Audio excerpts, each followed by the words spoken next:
अस्सलाम वालेकुम दोस्तों, मैं हूं आपके साथ आयशा और आप देख रहे हैं खबरी मीटर। तो दोस्तों, सबसे पहले तो आप सभी को बसंत पंचमी और सरस्वती पूजा की अनंत शुभकामनाएं। हमारे देश के प्रधानमंत्री मिस्टर नरेंद्र मोदी को सबसे पहले सुबह उठकर यही ख्याल आया कि आज बसंत पंचमी का दिन है और देश की मेजोरिटी आज नदियों और नहरों के घाटों पर सरस्वती की पूजा कर रही है। लोग डुबकियां भी लगा रहे हैं। लिहाजा उन्होंने भी बिना देर किए बसंत पंचमी और सरस्वती पूजा की अनंत शुभकामनाएं दे दी।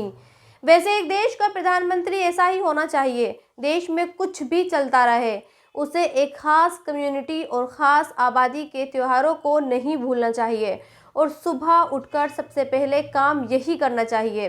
फिर चाहे देश में किसानों पर आधी रात को आंसू गैस के गोले ही क्यों न बरसाए जा रहे हों, भले ही देश के अलग अलग शहरों के बॉर्डरों पर उन्हें रोकने के लिए सीमेंटेड बैरिकेडिंग ही क्यों न की जा रही हो। खैर, किसानों से याद आया कि हमारे देश में मुसलमानों की हालत किसानों से भी बदतर हो गई है।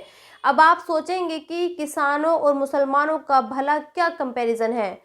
तो दोस्तों, इसका जवाब यह है कि हाँ, किसानों और मुसलमानों का बहुत बड़ा कंपैरिजन है। अब देखिए, कल से आप लोग किसानों से जुड़ी खबरें देख रहे हैं और आप ये देख रहे होंगे कि किसानों पर बीजेपी की सरकार आंसू गैस के गोले दाग रही है। आसमान से और ज़मीन से ये गोले दागे जा रहे हैं और कोशिश ये की जा रही है कि ये किसान किसी तरह से दिल्ली ना पहुंच सकें।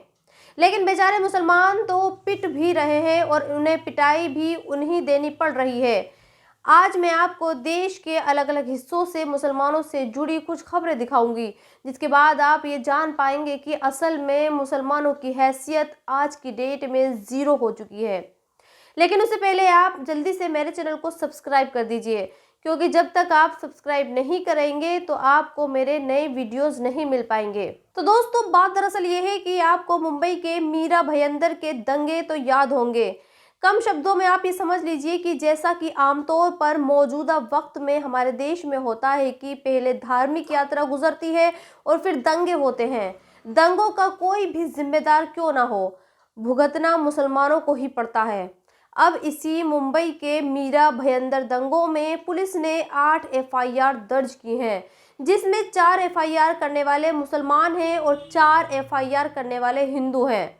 ये खबर scroll.in नाम की एक वेबसाइट ने छापी है और ये बताया कि जिन 4 मुसलमानों ने दंगे के लिए एफआईआर दर्ज करवाई है, उन एफआईआर पर कोई एक्शन नहीं लिया गया और ना ही इन एफआईआर के बाद किसी की भी गिरफ्तारी हुई है।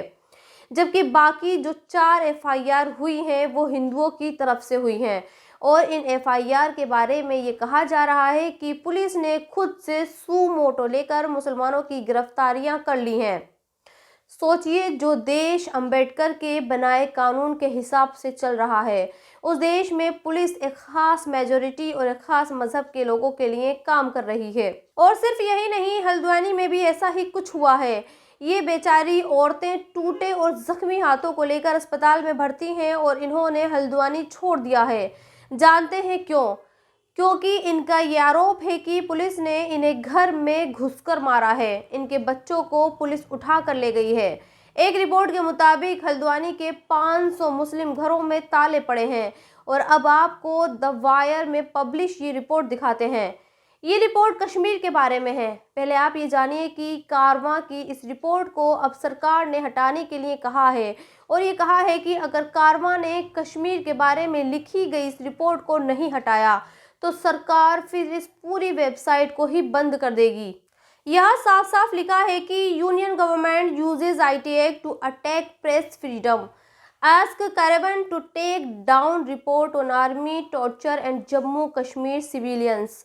आर्मी टॉर्चर ऑफ सिविलियन यानी आर्मी का कश्मीर के शहरियों पर टॉर्चर।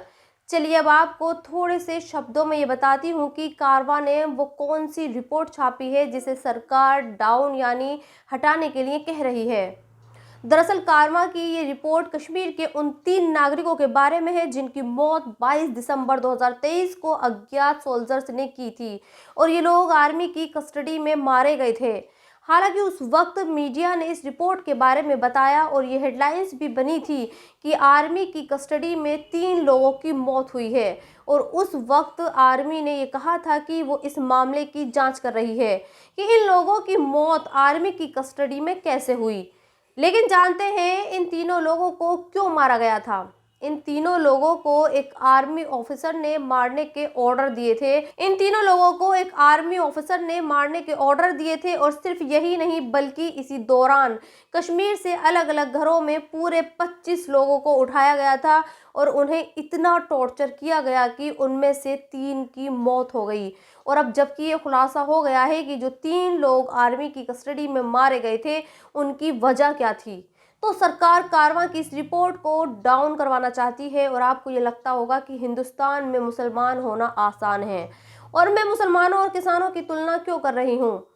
दोस्तों ये तुलना इसलिए है क्योंकि किसानों के इतने बवाल के बाद भी उन्हें गिरफ्तार नहीं किया जाता, उन पर गोलियां नहीं चलाई जाती हैं, उनकी मौत पुलिस कस्टडी में नहीं होती है, उनके घरों पर पुलिस पर हमला करने के लिए बुलडोजर नहीं चलाया जाता।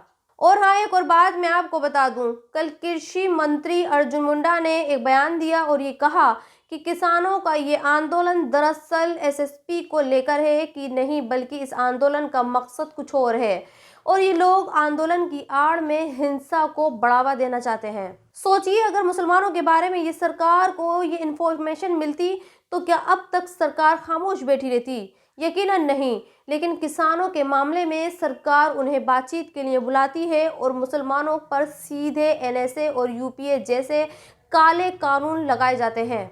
गुजरात सरकार ने सुप्रीम कोर्ट में एक समीक्षा याचिका दायर की है जिसमें कहा गया है कि सुप्रीम कोर्ट में उसके खिलाफ जो सख्त टिप्पणियां की गईं उन्हें कोर्ट के रिकॉर्ड से हटाया जाए। आपको बता दें कि सुप्रीम कोर्ट ने बिल्किस बानो मामले के एक दोषी के साथ गुजरात सरकार की मिली भगत की बात कही थी और 8 जनवरी को बिल्किस बानो केस के 11 दोषियों की समय से पहले हुई रिहाई को रद्द करने का फैसला दिया था। साथ ही सुप्रीम कोर्ट ने गुजरात सरकार की आलोचना की थी। कोर्ट ने कहा था कि गुजरात सरकार दोषियों को कैसे माफ कर सकती है। बिल्किस बानो मामले की सुनवाई महाराष्ट्र में हुई थी तो रिहाई पर फैसला भी वही सरकार करना चाहिए था जिस राज्य में अपराधी पर मुकदमा चलाया जाता है और सजा सुनाई जाती है, उसी को दोषी की माफी याचिका पर फैसला लेने का अधिकार है। लेकिन अब गुजरात की बीजेपी सरकार ने एक याचिका दायर की है और ये मांग की है कि सुप्रीम कोर्ट ने जो सख्त टिप्पणियां बलात्कारियों के मामले में सरकार के खिलाफ इस्तेमाल की थी उन्हें रिकॉर्ड से हटाया जाए। खैर, इसी बीच अपने पीएम मोदी हैं अब अबू धाबी में शेखों की मेजबानी का लुत्फ उठा रहे हैं और ये कह रहे हैं कि शेख उनके भाई हैं और उन्हें यूएई में बिल्कुल घर जैसा प्यार मिलता है और आज वो अबू धाबी में एक मंदिर का भी उद्घाटन कर देंगे। कल उन्होंने ये भी कहा कि अबू धाबी के शेख और सुल्तान इतने अच्छे हैं कि मोदी ने जब उनसे ये कहा कि हिंदुओं को अबू धाबी में मंदिर बनाना है तो जानते हैं शेखों ने मोदी जी से क्या कहा। अब पूरे अबू धाबी में जहां उंगली रखेंगे आपको मंदिर बनाने के लिए वो जमीन दे दी जाएगी। और देखिए आज अबू धाबी में आलीशान मंदिर खड़ा है और अपने देश का मीडिया ये कह रहा है कि मोदी है तो मुमकिन है। लेकिन इन्हीं मोदी के राज में हमारे देश में एक के बाद एक मस्जिदें छीनी जा रही हैं। मस्जिदों को अवैध करार देकर उन पर बुलडोजर चलाया जा रहा है और शेख भी खामोश हैं और दुनिया के दूसरे मुल्क भी खामोश हैं। खैर, हमारे देश के मुसलमानों को मायूस होने की ज़रूरत नहीं है। जैसा कि मैं हमेशा ये बताती रहती हूँ कि मुसलमानों को अल्लाह की ज़ात पर भरोसा रखना होगा और किसी भी सूरत में मायूस तो बिल्कुल भी नहीं होना चाहिए। सोचिए अगर मुसलमानों की तरह मायूस होकर बिहार के किशनगंज के अबू बकर सिद्दीकी भी बैठ जाते तो फिर वो जेईई की एग्ज़ाम में टॉप नहीं करते। कल ही आईआईटी जेईई के मेंस एग्ज़ाम का रिजल्ट आया और इस रिजल्ट में अच्छी खबर ये रही कि किशनगंज के अबू बकर सिद्दीकी ने टॉप किया। खैर दोस्तों, इस वीडियो में इतना ही। आप भी अपनी राय कमेंट्स बॉक्स में लिखकर मुझे ज़रूर बताएं और अब तक आपने मेरे चैनल को सब्सक्राइब नहीं किया है तो प्लीज़ सब्सक्राइब ज़रूर कर दें। शुक्रिया।